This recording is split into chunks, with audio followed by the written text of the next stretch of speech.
Let's talk about how to have a frog in one's throat and supersize our business. Sharon Horne-Ellstrom here. I found 2 frogs today. Granddaughter one's frogs, and then one of my own little frogs. Now this could be a toad, but I'm going to pretend it's a frog. Although it does have kind of a warty back, so it's probably a toad.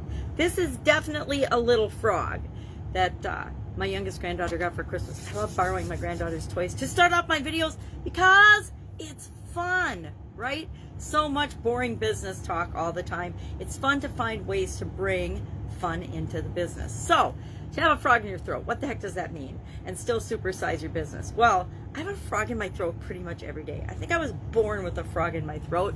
When I was young, I used to get tonsillitis and laryngitis a lot. And my mom said that I talked and sang, if they would let me sing, like a rusty gate hinge. So same thing as a frog in your throat. Hard to get the words out. This is an expression that's from the 1800s in the United States. People tried to blame it on Britain, but it really didn't come from England like many of our idioms did. It came from the good old USA.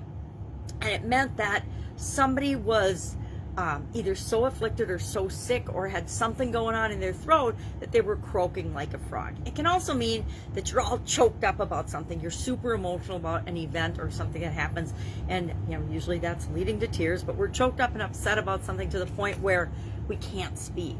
So it's got a lot to do with not speaking or speaking in a raspy voice. As somebody that's had lots of laryngitis in my life, what's the response to this? How do we supersize and grow our business even if we have a frog in our throat? Well, we just do it, right? We show up every day. We show up when we're supposed to show up, whether we feel like it or not, whether we have a croaky throat or not, whether we have to cough our way through or clear our throat and hack our way through or drink volumes of coffee, whatever we have to do to supersize and grow our business, right? So what prevents us from speaking up, sharing our voice, sharing our message, doing what we know is right? Well, in my experience, and much to my chagrin, I would have to admit that whenever I haven't spoken up in the past, I think of situations where I wanted to say something, staff meetings in corporate America or something like that, and I chose to remain silent. Well, why did I choose to remain silent? Number one, out of fear or ego. I didn't want to look stupid. I didn't want to hurt somebody's feelings. I didn't want to make a mistake.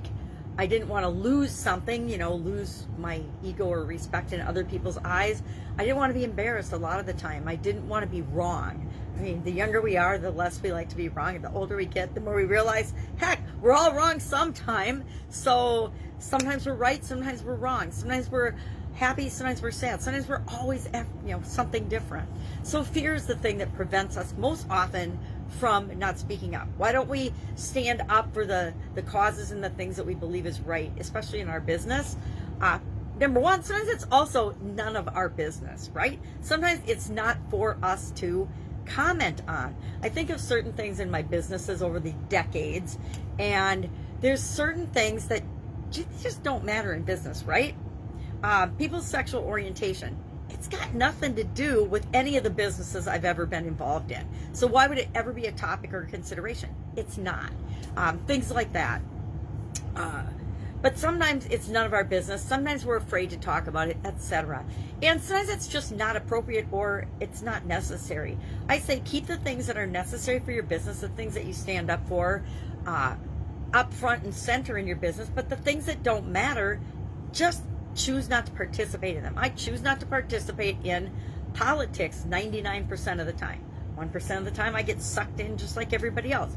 I choose not to participate in discussions and gossip and negativity and competition and things that don't move me personally or my business ahead. And that's up to each and every one of us. But the number one trick is to show up anyway, whether you've got a croaky voice or not.